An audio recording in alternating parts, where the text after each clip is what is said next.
This is KTVO's Good Morning Heartland.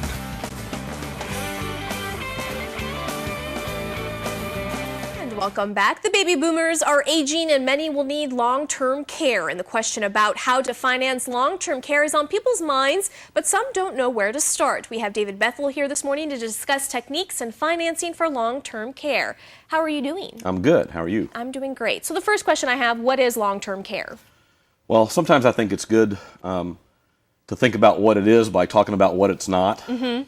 What it's not is care to get better after an illness or an injury.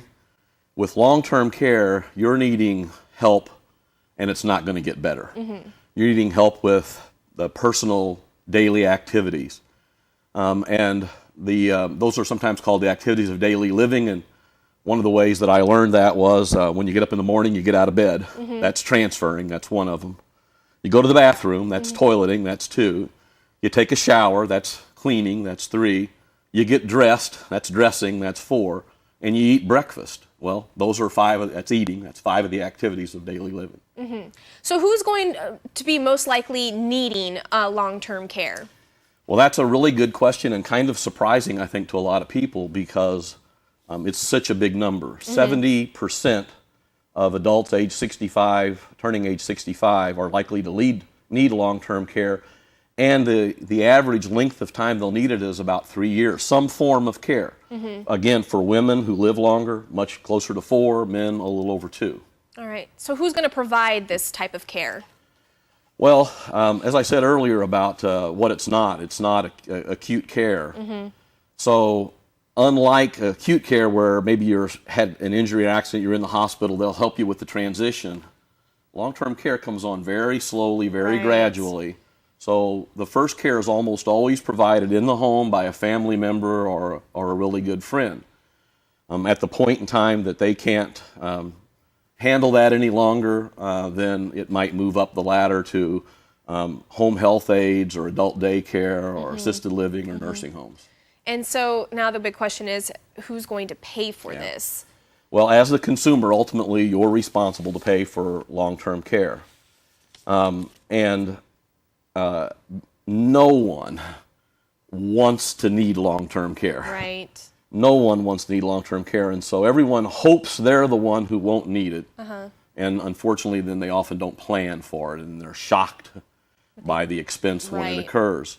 And there's not a lot of help out there. If you have, health insurance, you might think that'll cover it, but it will not. Medicare is a form of health insurance, and you might think that would cover it, but it will not. And so they have to spend their own resources to qualify for it, and they actually have to spend a lot of resources to qualify for it. So let's talk about these alternatives that we have on the screen, like Medicare or veterans benefits. So kind of just touch base on those 3. Yeah, well, if you're a veteran, you may very well qualify for a veteran's benefit. There are income and asset guidelines that you have to meet. They're pretty restrictive to qualify, but that is a really good benefit, and unfortunately, a lot of veterans aren't really aware of it. The some form of insurance would be long-term care, and I'll get into that in a little more detail in a second. And then self-insurance means that you're paying for it yourself. You use your own resources to do that. All right. Now let's go ahead and talk about how much this is going to cost. And as a sum. So. Yeah. Well, again, because the first provider is typically a family member or a friend, they're volunteering. You might think there's not a dollar cost to that, but I think there is a dramatic physical and mental, emotional toll for that. But in 2012, in Missouri statistics, a home health aide was $21 an hour. Remember, there's 720 hours in a 30-day month. Wow. Adult daycare, $67 a day. Again, if a child's dropping their parent off at an adult daycare while they're at work, there's a lot of work days in a month as well. An assisted care facility, a 1-bedroom assisted care facility, $2,200+ a month. Wow. And $4,400 plus a month for a nursing home. Wow, that's just amazing. So it's definitely something that, a lot of us don't want to, but we need to plan, because you never know when this is really going to happen. Now let's go ahead and talk about long-term care insurance. What's that? Yeah, there's really 3 things I want to point out about long-term care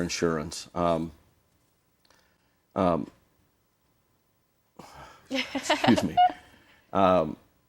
The things that you really need to understand about long-term care insurance is, what is it? Well, one thing it's a pool of dollars that you're purchasing through an insurance company to be used for long-term care. So say the pool is $150,000. If you need long-term care, you get to use that. Well, it's going to cost a lot more for a 70-year-old to buy that pool than for a 60-year-old to buy that pool. So the cost goes up the longer you wait. How quickly can you access that pool of money? A person who says, well, I'll only take it out $2,500 a month, they're not going to have to pay as much as a person who wants to access it at $5,000 a month. Right. And then finally, again, if you're 60 and you're worried about needing it when you're 80, that cost might go up dramatically by then. And so if you want a cost of living increase to increase the size of the pool that's available, you'll pay more for that. How do you pay for the insurance? There's really two different kinds of ways to pay for it. One of them, I think it's like buying automobile insurance. I'm assuming you have automobile insurance. If you don't have a wreck this year, they won't give you any of your money back. One way to buy long-term care insurance is to pay for it every year, and if you don't need it, you don't get any of your money back. And the other way is called a linked benefit, where it's typically linked often to life insurance.